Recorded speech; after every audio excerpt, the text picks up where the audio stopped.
Hello and welcome to episode 14 of the UFOcast. This is Captain Scarlet. This week we're talking about Fire at Rig 15. Now, I said at the end of last week that this was the first episode that I didn't give a prior rating to because I couldn't remember it enough. Once it started, I was like, oh yeah, vaguely, I remember this is the one with the oil rigs. Well, not oil rigs.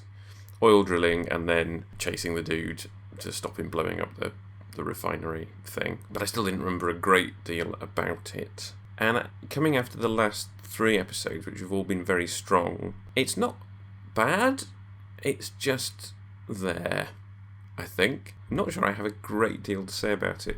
It's actually, weirdly, like half an episode of Thunderbirds, followed by some Captain Scarlet-y action. And what I mean by that is, obviously you have this disaster at the beginning. The Mysterons actually caused the explosion of this drilling rig, so in a sense they've already scored a victory. But then rather than that leading to the Mysteronization of a person, which is what you'd expect from an episode of Captain Scarlet, because I couldn't quite remember who ended up as a Mysteron.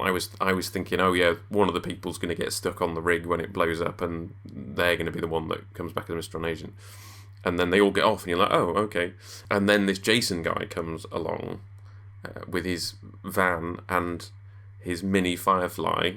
I mean, even wearing something that looks reminiscent of what Virgil would wear when using the Firefly. And he goes in to sort out the fire. And it takes the first sort of half the episode until he gets turned into Mr. Agent. So it feels very much like a very short Thunderbirds-y sequence. And that means that the actual Captain Scarlet-y action gets packed very much into the second half of the episode.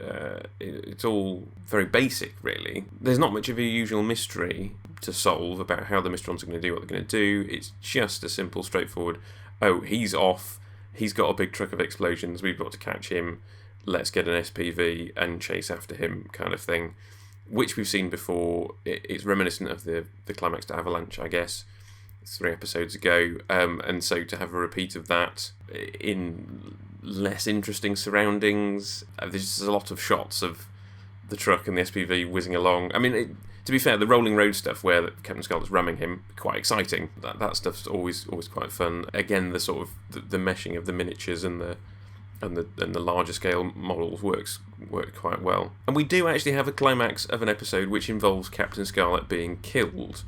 And we haven't had one of those since Whiter Snow. And in fact, we're almost halfway through the series at this point, and Captain Scarlet has actually died very few times. And it's interesting because it's one of the things that you remember about Captain Scarlet, because it's in the theme tune, Indestructible Captain Scarlet. But I'm actually intrigued as to how many times that power comes into effect. I suspect maybe we get a few more of those later in the series, or maybe it's just one of those things that you think happens more often than it does. And obviously the extent of his injuries is somewhat glossed over, given that the SPV sets on fire. It's not as if he's impervious to pain, he just heals up.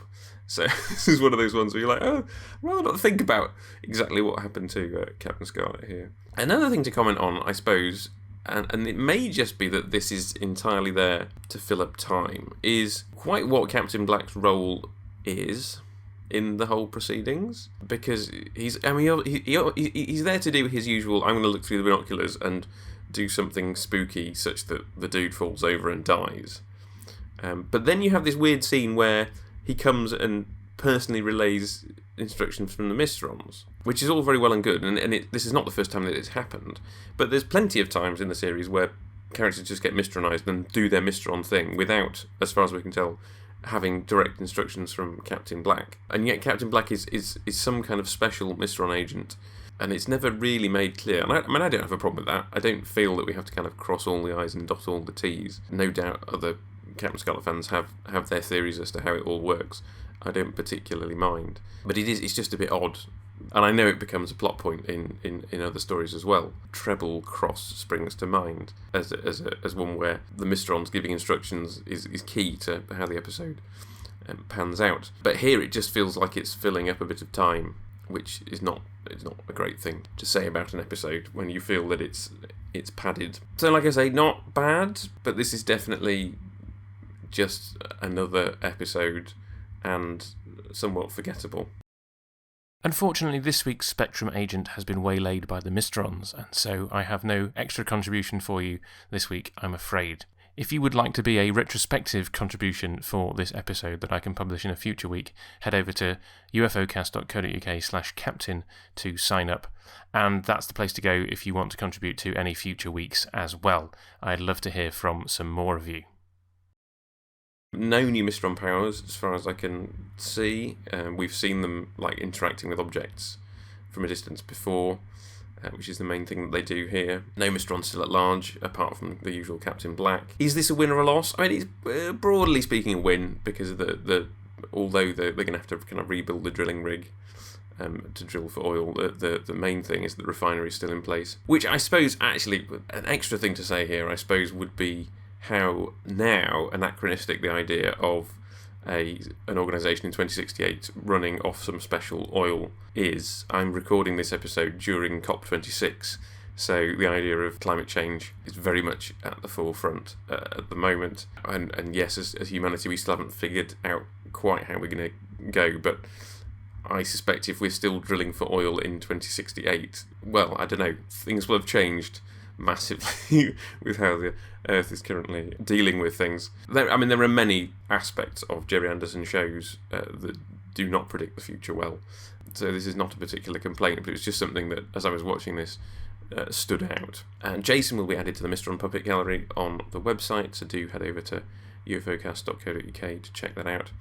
And next time we will be looking at the launching. Now this I really don't remember anything about from the title. The title is not saying anything to me at all. No doubt when I start watching it I'll be like, oh, okay, I remember certain things about it, but unlike Fire at Rig 15, which rang vague bells, this is just not giving me anything. I have no recollection about what this episode is about at all. That will be interesting. Maybe it will be a classic that I rediscover. Maybe it will be forgettable for a reason. I don't know. But join me next week for the launching.